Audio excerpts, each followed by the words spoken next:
Welcome to Financial Wellness University. I am your teacher, your coach, Joe Brown, and it is here that we will cover the essential basis for personal finance, the essential elements, if you will, for personal finance and how they impact our lives.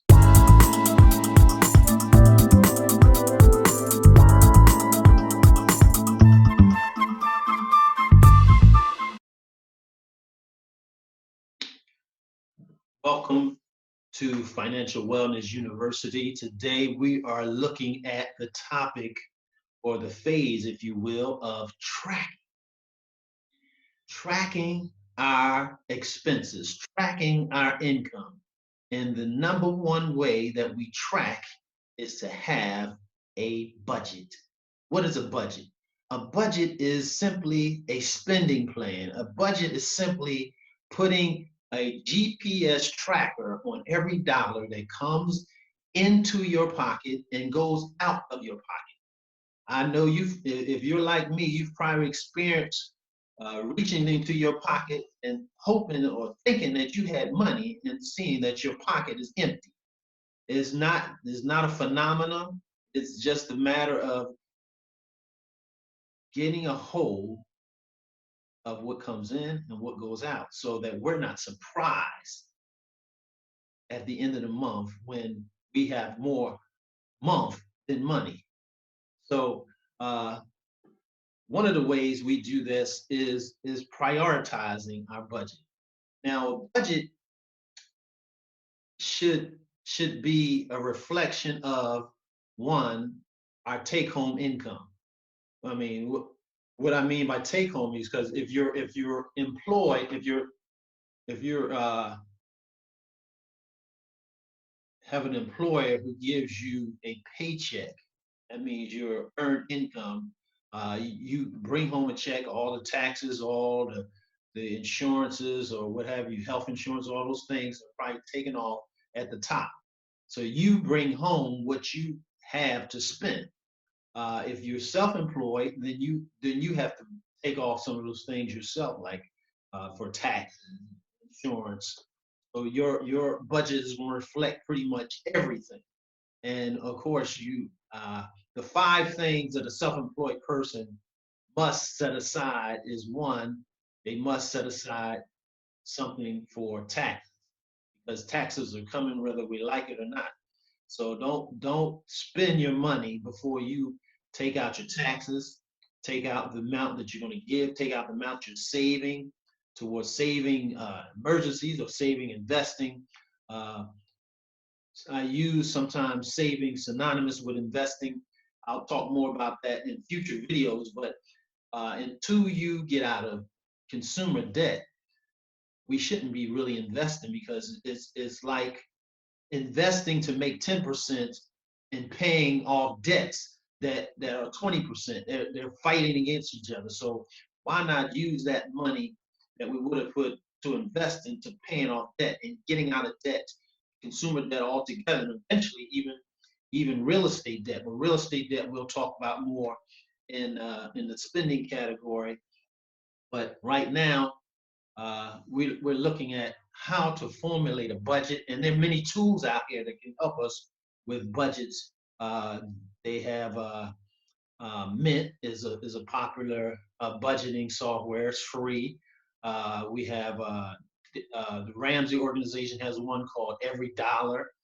That is free. Also, they have a monthly subscription version that can tie into your bank account. And then there's one called YNAB, stands for You Need a Budget. I believe there's a one-time fee, upfront fee, and then there's no continued cost. But look into it and explore and investigate the one that might work for you. I mean, you might be happy with just one on your computer, just using an Excel spreadsheet or some kind of spreadsheet type of version, or QuickBooks is another program, a little more advanced. Might take some training to master that, but these are some programs that we can use to one, allocate what's coming in and what's going out. And you can use the old-fashioned way, just a pen and a little tablet, and keep that with you. Every time you spend, write it down. You'd be surprised how much you're spending when you begin to track and realize that you are spending more than you thought you were spending. I recall uh, putting together my budget for the first time, and before I did that, I was under an impression that someone had access to my account and was siphoning off money. I really believe that somebody was taking money from my account. And what it was, is it was me. I was spending myself into poverty, eating out, eating breakfast, lunch, and dinner, um, eating out, and those expenses just just skyrocketed every month. And I was wondering, why do I have to tap into my little bit of savings in order to pay for my monthly expenses? There's something is wrong. And then I began to track it and realize I was spending twice as much as I am spending right now on the same expense of food, because I just wasn't tracking it. And now I know what I'm spending. I write it down, or I enter it into the software, if you will. I use the app. I actually use the app every dollar, and it's worked well for me. But Mint is free also. It has ads, so you can deal with the ads and not uh, given to the pressure of the advertisements to go into debt. Then it might work for you. But either way, have something that you use, and keep in mind it takes several months to get a hold. So don't feel that you got to master a budget and entering that all in one month, and it might even take more than a couple months. So, but the idea is get into the habit of when money comes in, allocate, write it down. If money goes out, write it down and put it in the appropriate category. The categories I've set up start with me because it's my take home. Is not based on uh, my salary divided by 12, but based on my salary, I get a paycheck every 2 weeks. So within any given month, I'll get two paychecks. So I just added that take home pay and doubled it. Now, if you get paid every 2 weeks, there's a few months where you get three paychecks. So in those months, I use that as my bonus months. Now I was fortunate enough that I had a little wiggle room. Those are bonus months, so I use those months to give a solid payment towards debt, maybe, or a solid payment towards uh, saving up and putting into emergency fund or some other investment. So I use those as bonus month. Maybe I get three in December. I'll use one as like a Christmas fund. I know it's coming, and I can count on that as a budget. So that brings to mind that every month should be a different budget. Now you're not going to revamp the whole budget every month, but the categories are generally the same, or you might add one or two based on any given month. You might have a special registration for your car or something like that, or a birthday or something like that. That's different. But generally, the amounts might fluctuate from month to month, and your expenses, your budget should reflect some of those expenses. Now, if you have utilities, you sometimes you can estimate that in the winter your gas bill is going to be a little higher if you're in a cold region, and in the summer your electricity is going to be a little higher because you are in a hot region, or it's going to be a very hot summer. Now, one of the ways to even that out and make that is if your utility company offers the budget plan, which basically, in essence, gives you a more even uh, cost across the whole year.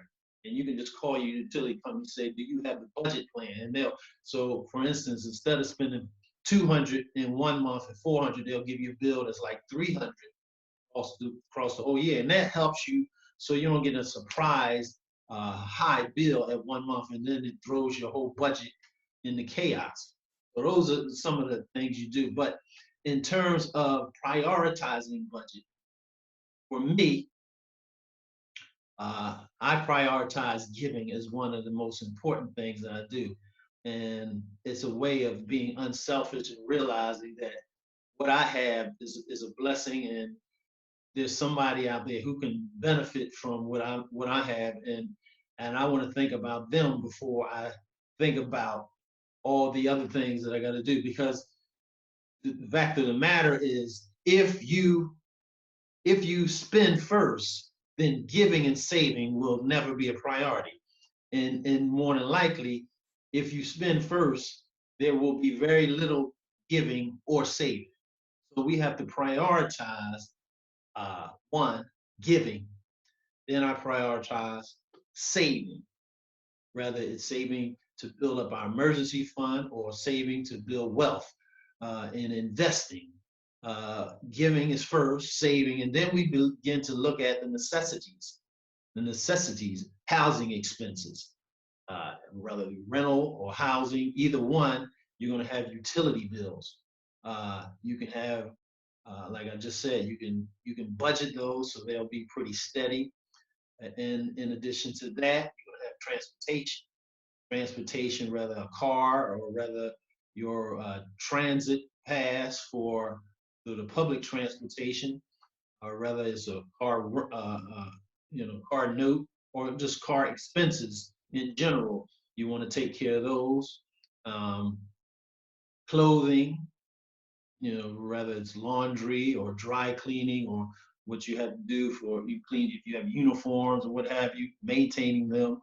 Uh, these are basic things that we look at first, and then of course food, whether it's groceries or if you are in debt. I like what Dave Ramsey said: don't go into a restaurant unless you work there until you get out of debt, because restaurant expenses will drain you. And of course, I believe in enjoying. So if you want to use a one meal a month as a way to enjoy somebody, and budget that into your budget, and do something with it in terms of that. But the idea is that eating at home or uh, taking your lunch to work saves so much more expenses. Now we looked at some of the reasons for a budget, some of the reasons what helps us to get a hold of what, and you'd be surprised. I've been budgeting for years now, and I see how I can save a whole lot better. I can see how I'm not at the mercy of my spending anymore, because I know where every dollar is going, and I know where every dollar is coming from. And of course, I'm aiming to have multiple streams of income in addition to my main source of income. But I'm also not not uh, building up my monthly budget every time I get a extra pay, but using that to shore up some of those savings accounts, shore up some of those debts that might be lingering, to get them out of my life. And then I can incorporate a raise into my life to up my standard of living. But until I eliminate debt and do all that stuff, uh, I shouldn't up my living every time I get a little raise or a little extra money into my budget. That should be used to allocate towards saving and to paying down debt. In addition to that, we looked at the major things, we priorities. Then what I mean by priorities in terms of a budget, I mean when we get paid, the debt collector doesn't go before our mortgage. Debt collector doesn't go before our car payment. The debt collector doesn't go before we make sure our clothes are clean and taken care of. Debt collector doesn't go before we go to the grocery store. So in order priority, sometimes our income fluctuates. If you're self-employed or you commission based or something along those lines, your income may not be steady across the board. So if you don't prioritize, you're going to find out you're going to go from month to month, and you're going to find that if you have a shortage in your income, it's going to go to the wrong category if you're not prioritized. So we prioritize uh, giving first, saving, uh, uh, the main expenses, housing, transportation, clothing, food, and then we look into things like our lifestyle. You know, uh, memberships to various things, different costs that might come every month. Then we look at insurances. You know, some insurances are mandatory, like car insurance. That's mandatory. So that might even go into your transportation expenses as a mandatory expense.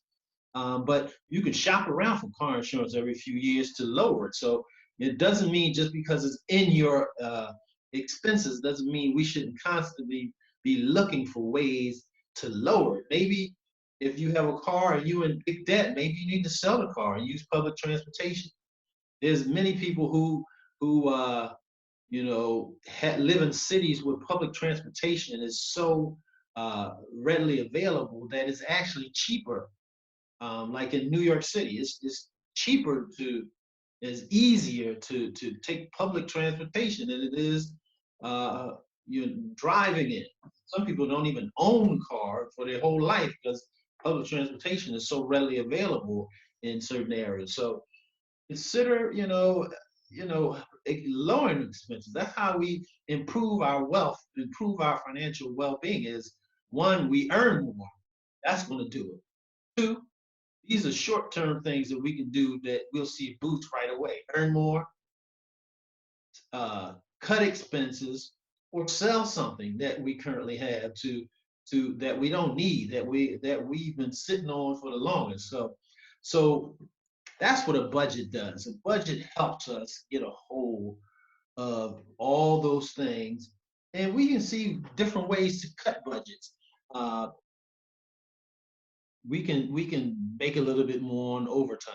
We can get a side hustle to add to our budget so that we can cut into those debts that we and then once our debts are paid and our savings are where they need to be, this shouldn't take 50 years to do this. I mean, 3 to 5 years of of really hitting it hard and sacrificing will make the rest of your life so much better.